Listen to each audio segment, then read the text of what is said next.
السلام علیکم ګرانو کتونکو، زه یم واجد الله او تاسو ګورئ زما فیسبوک او یوټیوب چینل. امید لرم چې خبره او ژوند به مو ښه تېرېږي. یو طرف ته خو د کپتان چې کومه ډیډلاین دی په هغه کې یو څو ګنټې پاتې دي، او بل طرف ته د حکومت د طرف نه کومه کمیټې چې ده د هغې اعلان شوی دی، یعنې د مذاکراتي چې کومه کمیټې ده د هغې اعلان شوی دی. او بیا د دغه مذاکراتو د په حوالې سره ډېر اهم ترین ډیټیل زموږ سره راغلی دي، هغه زه ستاسو مخې ته ږدم. خو په دې هر څه کې د حکومت په خپل جال کې په خپله باندې نښتی دی، او پاکستان تحریک انصاف باندې چیرمین عمران خان صاحب او د هغې کلاړیان چې څونه دي هغوی شاندار آغاز کړی دی، او هغو ته اولنۍ کامیابي میلاو شوې ده د مذاکرات شروع کېدو نه مخکې او د عمران خان صاحب چې کومه پریشر و یقینا هغې نن خپل کار کړی دی. یو ډراپ مخې ته راغلی دی، او دا ډراپ د پاکستان تحریک انصاف د طرف نه راغلی دی، او یقینا دا به د عمران خان صاحب په حکم باندې راغلی وي. د دې په حوالې سره زموږ سره انسایډر ډیټیل دي، هغه ډیټیل زه ستاسو ته مخې ته ږدم چې په دې کې اخر څه شوي دي. راځو او په اول موږ خبره وکړو. نو شهباز شریف صاحب د کومې اسمبلی سپیکر سردار ایاز صادق صاحب په وینا باندې هغوی یو دا کومه کمیټې چې د مذاکراتي کمیټې هغوی تشکیل کړله، او د هغې بیا ایاز صادق صاحب چې دی هغې خیر مقدم کړی دی. سبا 11:30 بجې هغوی په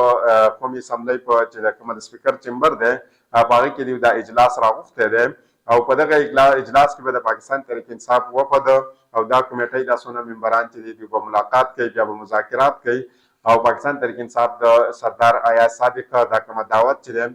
دا قبول کړی دی. د دې په حوالې سره ډېر اهم ډیټیل مخې ته راغلی دي، دغه زه ستاسو مخې ته ږدم.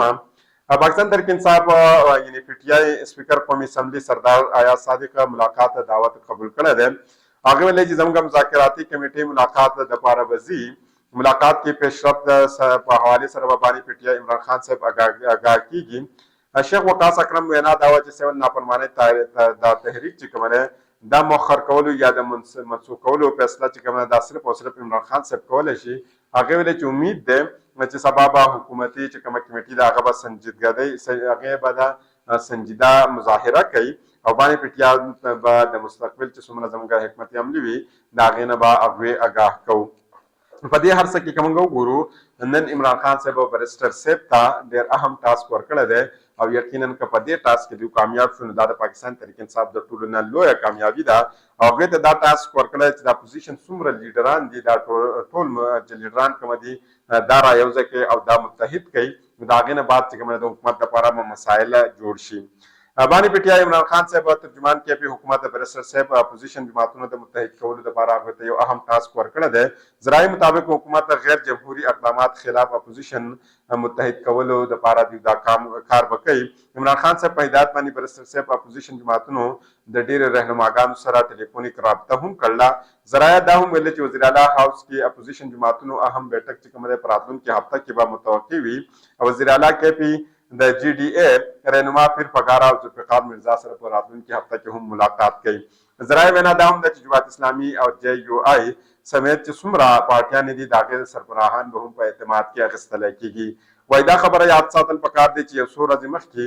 بریسټر صاحب ویلي وو چې د پارټۍ چې څومره رهنماګان دي هغوی ته د یو تجویز ورکړی و چې حکومت مذاکراتو په ځای باندې که دوی کوشش وکړي او د اپوزیشن چې څومره رهنماګان دي دا را یو ځای کړي او دیو پر ځای کېدو کې دوی کامیاب شو، یقینا دا به یو پریشر جوړ شي په دې حکومت باندې، او د حکومت د مذاکراتو نه به هغه پریشر چې کومه دی هغه به ډېر زیاته کارآمد وي او ډېر زیات به کامیاب وي.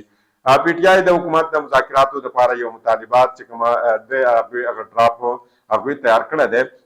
دغه ډراپ چې کومه دی دا وخت زموږ مخې ته راغلی دی، او یقینا چې دا ډراپ تاسو وګورئ تاسو به ډېر څه چې کومه دی د دې په حوالې سره ستاسو مخې ته راشي او تاسو به پرې پوه شئ. حکومت چې سبا د پاکستان تحریک انصاف سره کومه ملاقات کې د هغې په حوالې سره پاکستان تحریک انصاف خپل ډراپ چې کومه دی دا تیار کړی دی. ذرایع پی ټي آی په حوالې سره دا ویلی شوی دی چې پاکستان تحریک انصاف د طرف نه 15,000 نه زاید یعنې زیات سیاسي قیدیانو د رهایي فهرست چې کومه ده دا تیار کړی. سیاسي قیدیانو چې دا کومه لیست دی یا د فهرست دی پای کې باندې پی ټي آی عمران خان صاحب نوم چې کومه دی د سري فهرست ایښودلی شوی دی. ذرایع وینا دا ده چې مذاکرات په دوران کې پی ټي آی سیاسي قیدیانو د رهایي د 9 مئی او د 28 نومبر د واقعات تحقیقات لپاره جوډیشل کمیشن د قیام مطالبات هم ورکړي کوي چې د هغې باندې د یو جوډیشل کمیشن جوړ شي.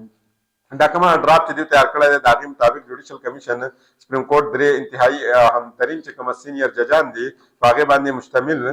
جوډیشل کمیشن جوړېدو مطالبه هم وکوي. اوس راځم او ستاسو مخې ته ږدمه چې د پاکستان تحریک انصاف په دې وفد کې به کم کم کسان شامل وي او د حکومت د کمیټۍ کې کم کم کسان شامل دي. لاول د حکومت د کمیټۍ د دې کسانو نومونه ستاسو مخې ته اخلم او بیا به د پاکستان تحریک انصاف د کومه کمیټې چې ده د دې باندې به خبره کوم. د حکومت کمیټۍ کې اسحاق ډار صاحب دی، رانا ثناء الله صاحب دی، عرفان صدیقی صاحب دی، راجا پرویز اشرف صاحب دی، نوید قمر صاحب دی،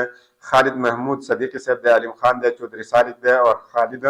مکسی صاحب دی. د پاکستان تحریک انصاف د طرف نه چې کومه کمیټې د مخامخ کیږي پای کې عمر ایوب صاحب دی، علي امین ګنډاپور صاحب دی، سلمان اکرم راجا صاحب دی، اسد قیصر صاحب دی، حامد رضا صاحب دی، حامد خان صاحب دی او علامه راجا ناصر عباسی صاحب شامل دی. حکومت سره خو اسیم الریډي څه اختیار نشته، دا غریبانان ته څه پته ده. دوی ته خو چې د شاته نه کوم حکم کېږي نو یقینا دوی راځي په میډیا باندې د هغه حکم نورو خلکو ته اوري چې داسې داسې کېږي. ځکه چې رانا ثناء الله صاحب ویلي دي چې پاکستان تحریک انصاف راتلونکي څه داسې رهنماګان دي یا راتلونکي داسې کسان دي چې هغې ته مزید سزاګانې به اورولی کېږي او دا به په 1 2 3 4 ورځو کې اورولی کېږي. او د دې سره سره هغوی دا هم ویلي چې باني چیرمن عمران خان صاحب او د هغې د بیبي بشرا بیبي خلاف چې 190 میلیون پاونډ کومه کیس دی په هغې کې به هم په 1 2 3 ورځو کې سزاګانې اورولی کېږي. خو د دې نه به په دې مذاکرات باندې هېڅ قسمه اثر نه پرېوځي. نو د دې نه تاسو اندازه ولګوئ چې حالات کم طرف ته روان دي. همدارنګې د وزیر اعظم مشیر برای قانون او انصاف بیرسټر عقیل صاحب چې دی عقیل ملک صاحب هغوی ویل چې د پی ټي آی مذاکرات کې به د عمران خان صاحب د رهایۍ ایجنډا شامله نه وي. یعنی پاکستان تحریک انصاف زی هلته مذاکرات کوي په هغې کې دی وایي چې د پاکستان تحریک انصاف باندې چیرمن د ایجنډا چې کومه ده دا په دې کې شامل نه وي. میډیا سره خبرو په وخت کې هغه مذاکرات په حوالې سره ویلي چې لاوله کوټي او اره چې کومه ده دا طی کول پکار دي، ایجنډا چې کومه ده دا سیټ کول پکار دي، د هغې نه بعد چې کومه ده خبرې مخکې تلل کول پکار دي. برسر عقیل ملک کے مطابق مذاکرات کې عمران خان صاحب د رهایۍ ایجنډې هم شامله به نه وي. هغې دا هم ویلي دي چې پهله لکه اول تاسو سیول نافرمانۍ کار ورکوئ بیا ووایئ چې 9 مئی کې به تاسو ته ریلیف میلاو شي. د عدالتونو فیصلې او نظام چې کومه دی عدالتي په خپل سیستم او په خپل نظام باندې به ځي او دا تاسو ته چې کومه سزاګانې اورولی کېږي دا به تاسو عدالت ته اورئ او مذاکرات به په خپله لار روان وي او مخکې به ځي. مشیر قانون او انصاف وینا دا وه که تاسو چېرته دا خبره خپل ذهن کې ساتئ چې مذاکرات په آټ کې به تاسو ډیل یا ډیل وکئ نو هغه دا ستاسو غلط فهمي ده. مذاکرات به په خپل ځای وي او عام معافي چې کومه ده دا تاسو ته نه میلاویږي. 9 مئی کیسز چې کومه دا به په خپله منطقي انجام ته رسولی کېږي. مذاکرات یو جدا شی دی او قانون په حرکت کې راتلل دا یو جدا خبره ده. دا چارلي بیرسټر عقیل صاحب ویل دي تاسو د ده نه هم اندازه لګولی شئ چې د خپل اوقاتونه ډېرې چوتې چوتې خبرې کړلي او په راتلونکو ورځو کې موږ ګورو چې آیا دی پرې خپلو خبرو باندې قایم پاتې کېږي او که نه پاتې کېږي. اوس د عمران خان صاحب او د بشرا بیبي صاحبه په حوالې سره چې کومه د 190 میلیون پاونډ کیس و د هغې فیصله محفوظ شوه او سبا دا فیصله اورول و خو یقینا دا فیصله سبا نه اورولی کېږي. د دې په حوالې سره ډېر لوی خبر مخې ته راغلی دی. عمران خان صاحب او بشرا بیبي خلاف 190 میلیون پاونډ ریفرنس کا دا فیصله چې کومه دا مؤخر شو ده او سبا به دا نه اورولی کېږي. پاکستان تحریک انصاف او بانی عمران خان او د هغې بیبي بشرا بیبي خلاف 190 میلیون پاونډ ریفرنس فیصله چې دا به سبا نه اورولی کېږي. په تېر شوو ورځو کې احتساب عدالت 190 میلیون پاونډ ریفرنس فیصله محفوظ کړې وه او اعلان یې کړی چې فیصله به په 23 دسمبر چې کومه ده دا به اورولی کېږي.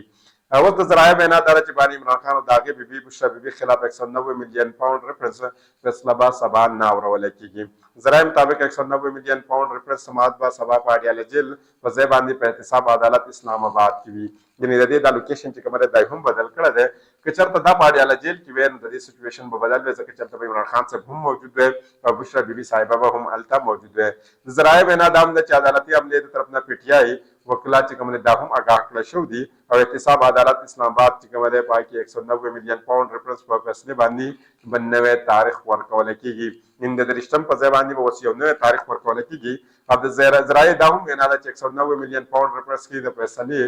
د جنورۍ د 2015 اولنۍ هفته کې چې کومه دی د تاریخ ورکولی کېدی شي. یعنې دا متوقع ده ځکه چې په 23 تاریخ نه واله د 10 تاریخه پورې بیا د یخنیانو چوټیانې دي په اسلام آباد کې. هغې ویل چې دا خبره هم یاد ساتل پکار دی چې 190 میلیون پاونډ ریفرنس ټرایل چې کومه دا په یو سال کې مکمل شوی دی، یو کال کې مکمل شوی دی. نیب ټرایل په دوران باندې د 35 ګواهانو بیانات چې کوم دي دا ریکارډ کړل او بیان پی ټی آی وکیلات چې کوم دي په هغه باندې جرا هم کړل 190 ملین پاؤنड रेफरेंस کې اهم گواهان چې کوم دا سابق پرنسپل سیکرټري اعظم خان او سابق وزیر اعلی پرویز خټک سابق وفاقي وزیر زبیده جلال هم په دې کې خپل بیان ریکارډ کړی دی 190 ملین پاؤنड रेफरेंस کې په تیر شو کال په 28 فروری باندې پر د جرم چې کوم دا عاید کړی شو او دا غینه بعد تاسو نه چې وسه پوری پدې کې دا هرڅه وچلې دا خدا خبره پته کې دا جوړیږي چې دا هرڅه دومره مخکې ولې لاړه یعنی په درشتم تاریخ باندې دا فیصله ولې وانه وروله د دې وجه څه کې د شي او مخکې دا هرڅه ولې لاړه نو کومه چرته د برسر عقیل او درانه الله صاحب دا سټیټمنټ ته نظر ولرو یقینا د دې نه موږ ته ښکاره اندازه وشي چې اخر دا ولې په مخکې لاړه او د دې وجه څه کېدلی شي بل طرف ته دا وایي چې عمران خان صاحب باندې به څه کېږي په ده باندې به دا فیصلې په هم د خلاف اورولی کېږي د کسانو خلاف به اورولی کېږي او بل طرف ته به عمران خان صاحب د 7 نافرمانۍ د تحریک چې کومه دا به هم مؤخر کړي نو یقینا داسې نشي کېدلی ته یو کس دې روان کړی دی او د ریواج څه لګې او بل طرف ته ته د هغه نه دا توقع هم کې چې هغه به ستا دپاره څه بهتري وکړي او ستا دپاره به څه ښه کار وکړي که موږ وګورو په دې هر څه کې چې د حکومت کومه کویه کنستله او د پاکستان تحریک انصاف لپاره یقینا دوی په خپل راله او په دغه کوی کې لاندې وغورځېده